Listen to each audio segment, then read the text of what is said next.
Last week, yet again, Labour peers in the House of Lords contrived to stop the Safety of Rwanda bill. For almost 2 years, our opponents have used every trick in the book to block flights and keep the boats coming. But enough is enough. No more prevarication, no more delay. Parliament will sit there tonight and vote no matter how late it goes. No ifs, no buts. These flights are going to Rwanda. We are going to deliver this indispensable deterrent so that we finally break the business model of the criminal gangs and save lives. Starting from the moment that the bill passes, we will begin the process of removing those identified for the first flight. We have prepared for this moment. To detain people while we prepare to remove them, we've increased detention spaces to 2,200. To quickly process claims, we've got 200 trained, dedicated caseworkers ready and waiting.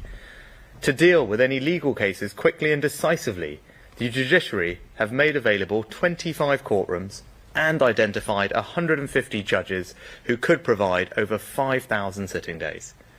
The Strasbourg Court have amended their Rule 39 procedures in line with the tests set out in our Illegal Migration Act, and we've put beyond all doubt that ministers can disregard these injunctions with clear guidance that if they decide to do so, civil servants must deliver that instruction. And most importantly, once the processing is complete, we will physically remove people. And to do that, I can confirm that we've put an airfield on standby, booked commercial charter planes for specific slots, and we have 500 highly trained individuals ready to escort illegal migrants all the way to Rwanda, with 300 more trained in the coming weeks. This is one of the most complex operational endeavours the Home Office has carried out. But we are ready, plans are in place, and these flights will go come what may. No foreign court will stop us from getting flights off. Rwanda is ready too, and I'd like to thank the government of Rwanda for their work in strengthening their asylum system, passing legislation, and setting up a new appeals tribunal. The next few weeks will be about action. But whilst I'm conscious people want deeds, not words, I'm not going to outline now exactly what will happen when. And there are good operational reasons for this. There is a loud minority who will do anything to disrupt our plan, so we will not be giving away sensitive operational detail which could hinder all the progress made to date. Teams across government need to be able to get on and deliver without interference. They are working flat out to deliver this genuine game changer. The first flight will leave in 10 to 12 weeks. Now, of course, that is later than we wanted, but we have always been clear that processing will take time, and if Labour peers had not spent weeks holding up the bill in the House of Lords to try to block these flights altogether, we would have begun this process weeks ago. And the success of this deterrent doesn't rest on one flight alone.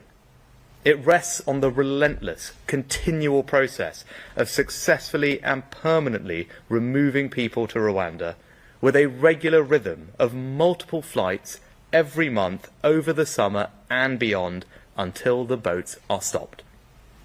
Now, I know there are some who will hear all of this and accuse me of lacking compassion, but the truth is the opposite. We are in a battle with callous, sophisticated and global criminal gangs who care nothing for the lives they risk in unseaworthy dinghies. President Macron and I have agreed to work with European partners on closing loopholes to enter Europe in the first place. The Home Office have signed a joint statement with the Vietnamese government committing to deepen our already very strong migration relationship. And just last week, officials from the government of Vietnam were at Western Jetfoil and Manston to observe border force operations on the front line as they continue to manage small boat arrivals. But we can't keep reacting to the changing tactics of these gangs. The truth is, we need innovative solutions to address what is a global migration crisis, to disrupt the business model of people smuggling gangs and save lives. And that means a systematic deterrent. The only way to stop the boats is to eliminate the incentive to come, by making it clear that if you arrive here illegally, you will not be able to stay. And this policy does exactly that. And be in no doubt about the choice that the country will face later this year. The Labour Party have no plan. They would have no treaty, no bill, and no flights to Rwanda. They are resigned to the idea that you will never fully solve this problem. Their priority is not stopping the boats, but stopping the planes removing people who have no right to be here. And that would achieve only one thing. It would send a message to the criminal gangs that they can continue their deplorable illegal trade in people. And my policy is different. I believe it should be this country and your government who decides who comes here, not criminal gangs. And I have a plan to deliver it. So we will start the flights and we will stop the boats. Thank you. Right, we turn some questions from the media. Can I start with the eye, please? Thank you, Prime Minister. How many people do you expect will be on these flights by, say, the end of the autumn? You say there's going to be a regular rhythm of flights starting in July. How regular? How many people each month? Thanks, Hugo. As I said, I know there'll be lots of interest in the exact operational detail of what we're about to embark on. And I've tried very hard in my statement to give everyone a sense of the preparation work that's gone into this, and as much as I am able to say about the future, and that's for a very good reason. It's clear that there is a loud minority of people who will do absolutely anything and everything to disrupt this policy from succeeding. You only have to look at what's been going on in Parliament over the past few weeks and months with the Labour Party at every turn blocking progress on this bill. You saw that last week. You will see it again today.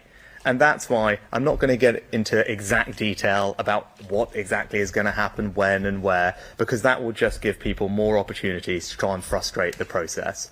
But what I can tell you is that an enormous amount of prep work has gone on. We've trained 200 of our best caseworkers. We've increased detention capacity to hold people. We've identified specific dozens of courtrooms, made available the right judges, put an airfield on standby, and, crucially, booked planes, commercial charter planes, for the first flights, trained 500 escorts, and made sure that everything on the Rwandan end is ready for people to be received.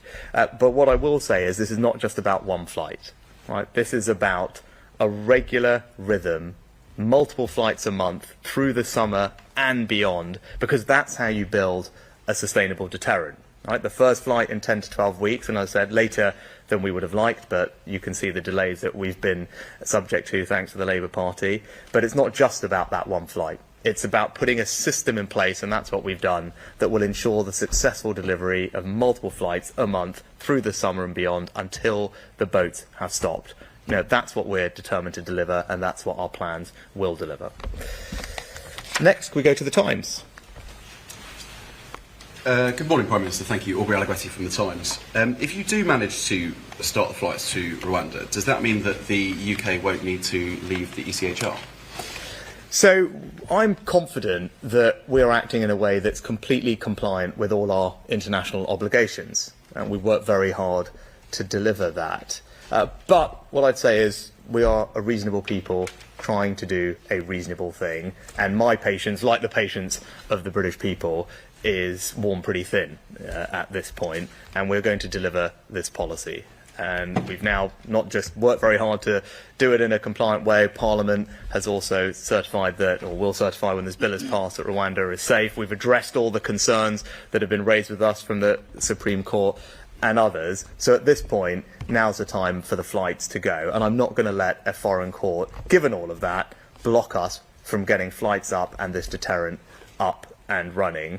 You know, the bill contains a very specific power that makes it clear that it's for ministers to decide whether to comply with temporary Rule 39 orders. Now, we wouldn't have put that power in there unless I was prepared to use it. But what we have also done is amended the guidance for civil servants that make it crystal clear that if ministers do make that decision, that civil servants will implement that decision.